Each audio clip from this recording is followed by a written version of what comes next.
الحمد لله الذي أنزل الكتاب على عبده محمد النبي الأمي ولم يجعل له عوجا، وأصلي وأسلم على عبده ورسوله وعلى آله وأصحابه أجمعين. بعد فقد قال الله تبارك وتعالى في كلامه المبارك: إنه لقرآن كريم في كتاب مكنون لا يمسه إلا المطهرون. صدق الله العظيم.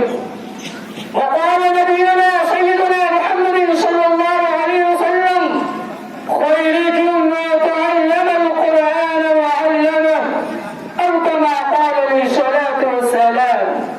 أيها الإخوان، هل أنتم تعلمون ما هو القرآن الكريم؟ القرآن هو الكتاب الذي نزل الله عز وجل من السماء إلى الدنيا على عبد الحبيب محمد صلى الله عليه وسلم. والقرآن هو الكتاب الذي نزل لهداية الناس إلى الطريق المستقيم. والقرآن هو الكتاب الذي فيه دستور الحياة الإنسانية.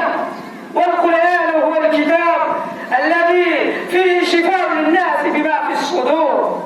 أيها الإخوة، فعلينا أن نعمل بما جاء في القرآن بعد أن تقبلنا دستور حياتنا، وأن نأخذ أحكامه بالنواجذ ونرد إخواننا المسلمين على أن يعيش بمنهاجه ويسلك سلك الهداية في كل مكان وزمان.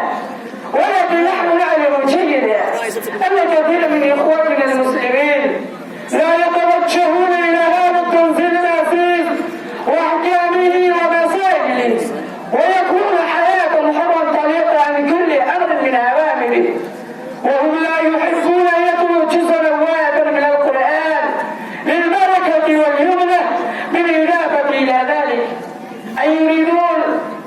لا يريدون أن يبعثوا أولاد من المدارس النظامية الإسلامية لتلقي القرآن والسعادة بدلالته، مع أن النبي المحترم قال: خيركم من تعلم القرآن وعلمه. أيها المسلمون، هذا الحديث يرد كل منا على تعلم القرآن بأنفسنا ونكلف أولادنا بتعليمه وعمله. واعلموا قد فاز أهل القرآن ومن قام بتحفيظه والعاملون به على سائر الناس. ومعلم القرآن يرضون بالشرف وعلو المنزلة على غيرهم من المسلمين في الدنيا والآخرة. فيا إخواننا في الله، إن رسولنا صلى الله عليه وسلم يدعونا بهذا المثل إلى القيام بحفظ القرآن ويرغبنا فيه، إذ هو روح حياتنا ونور هدايتنا المستمرون. هذا هو القرآن المبارك الذي أعلن الله تبارك وتعالى صورته وقال في كلامه: إنا نحن نزلنا الذكر وإنا له لحافظون. فلم يكن أمر تحت السماء بعد إعلان هذه الشهادة أن يستطيع ضياعه ودرسه ويطيق مهمه ويقتدر على تحريفه وتقديمه، ويكون الجواب: لا، أنتم تعلمون فرعان عدمه على أيدي وشهدت الدنيا كلها قبيلة تفرية ضد هذا الكتاب المقدس في أزمنة مختلفة، مأمونا مفيزا نورا، ويستمر إن شاء الله. وبلا أقتدم كلامي، والسلام عليكم ورحمة الله.